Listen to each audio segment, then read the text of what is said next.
each appointment in turn and decide if you wish to continue with those appointments or appoint the newly appointed parish councillor.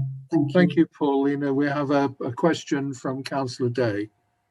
Hi, Chair. I've got a few points I want to raise about the recommendation report, and then I'll summarise that with some questions, if that's okay, Chair. Yes.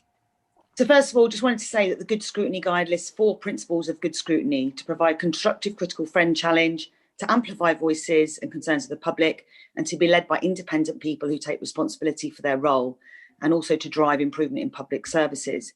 As a teacher, I care deeply about education in this city and feel privileged to be sitting here. It's through our roles on scrutiny that we must drive the positive change that is needed.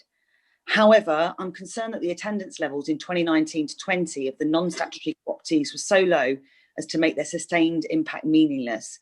One member only came to 1 meeting, and with all due respect to this member, but did have an 80% absence. Another member had a 60% absence. Personally, I find this unacceptable. These seats on this committee should be hotly contested and widely advertised to attract people who take their responsibility seriously to drive improvement in public services.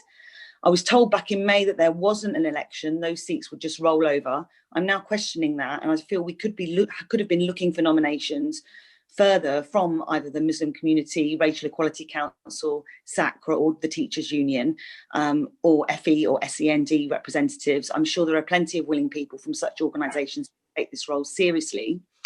Also on 4.4 of the report, it notes that we should have rural parish councillors to reflect the voice of the rural community. Again, with respect to Dr. Shridhar, she's noted as a second or a substitute from Alton Waterville. I mean, I'm a city councillor for Alton Waterville, and Alton Waterville is not rural. Also, in the most previous appointment of a co-optee on the 18th of July, Junaid Bhatti was recommended to represent rural matters, representing Breton. Again, this is not a rural area, and it's not going to represent that rural voice. So it's concerning, despite the principles of good scrutiny that I've laid out earlier, that recommendations put in front of us today do not include a parent governor representative. In our own committee's governance, it does not explicitly state that the parent governor has to represent maintained schools, LEA schools. 80% of our children attend academies. We push to see Sue Baldwin, the Regional Schools Commissioner, because of this fact. We know it's really important. Other authorities have parent governments from academies, and this needs to now change here in Peterborough, as this unstated rule is stifling opportunity of a true reflection of our school community. We have discretion here as voting committee members to ensure we have sufficient and effective input from specialist co-optee members, and I personally will be rejecting recommendations currently set out. We do not benefit by maintaining the status quo or allowing this process to continue to be confusing and absent of effective due diligence. So my questions are, can we ensure that we take the attendance of members seriously, and that needs to reflect in our terms of reference?